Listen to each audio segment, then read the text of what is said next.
বাধা নিষেধ নেই, এটা খাওয়া যাবে, এটা যাবে না, যা মনে হয়। জনপ্রিয় পৌরপিতা তাকে খেয়েছিলাম, এখানে দুটো লিট্টি খাবো। উত্তরকে স্বাগত জানাই এবং সাফল্য কামনা করি। নমস্কার। এখন আমাদের মাননীয় সভাপতি একটা যেখানে সাধারণ মানুষের সাথে একসাথে মিশে গিয়ে আমাদের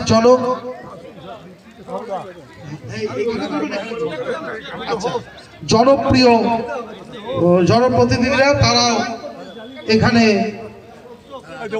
চলে আসতে বলুন। আর যখন আমাদের ভিআইপিরা চেয়ারগুলো নামিয়ে দাও। সম্প্রীতির বাংলা, সম্প্রীতির বাংলা ইলিশ উৎসব হয়েছে, লিট্টি উৎসব। এখানে খাদ্য অভ্যাসের ওপর কোনো আরোপ করা হয় না। কে কী খাবে, কে লিচু খাবে, কে আম খাবে, কে লিট্টি খাবে, কে ইলিশ খাবে, এর ওপর কোনো বাধা নিষেধ নেই। সেই জন্য এই মুক্ত বাংলা সমস্ত খাদ্য উৎসব এখানে হয় এবং একে অপরের খাদ্যকে গ্রহণ করে, এটাই হচ্ছে বাংলার নিয়ম। আজকে এখানে লিট্টি চোখা হচ্ছে, কোনো দেখা যাবে কোথাও আমরা দোসা ইডলি ফেস্টিভ্যাল হচ্ছে, কোথাও পুলি পিঠে হচ্ছে, সব মিলিয়ে বাংলা সবাই সবার মানে প্রত্যেকের খাবারকেই আমরা সম্মান করি এবং খেতে আমরা ভালোবাসি। মানে বাধা নিষেধ, কোনো বাধা নিষেধ নেই, এটা খাওয়া যাবে, এটা যাবে না, যা মনে হয়। জনপ্রিয় পৌরপিতা দেখুন, ব্যাপারটা আছে লিট্টি চোখা হলে বিহার উত্তরপ্রদেশে খুব প্রিয় ব্যঞ্জন, শীতকালে খাওয়া হয়। শাকসবজি নতুন ওঠে, নিজের খেতে গম ওঠে, ছোলা ওঠে, তা নিয়ে এটা লিটিতে আপনার ছোলার সাথে পুর দেওয়া হয়। তো এটা শীতকালে ব্যঞ্জন। আমি এই পশ্চিমবাংলায় থাকি, তো এখানে ইলিশ উৎসব দেখে আমার মনে এলো যখন ইলিশ উৎসব বাঙালির প্রিয় খাদ্য, বর্ষাকালে ঝিরঝির বৃষ্টিতে, তখন শীতকালে যখন আমরা এই লিট্টি খাই, তাহলে আমি লিট্টি উৎসবটা করি।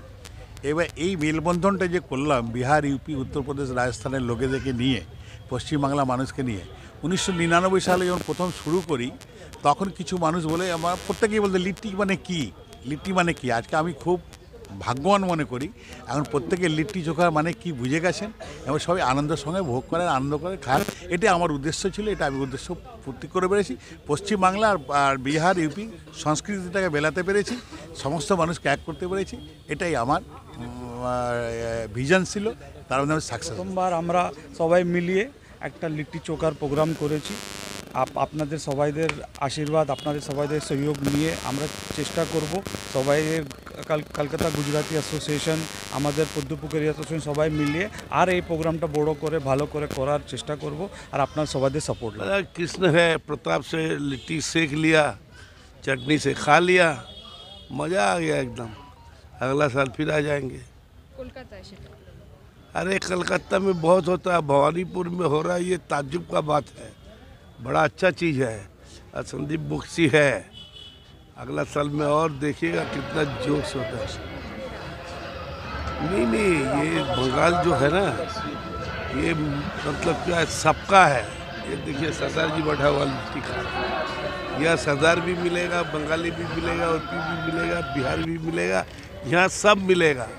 बाकी इंडिया में सब नहीं मिलेगा। और बंगाली एक ऐसा जात है जो सबको अपना लेता है और हर उत्सव में अपना योगदान रखता है।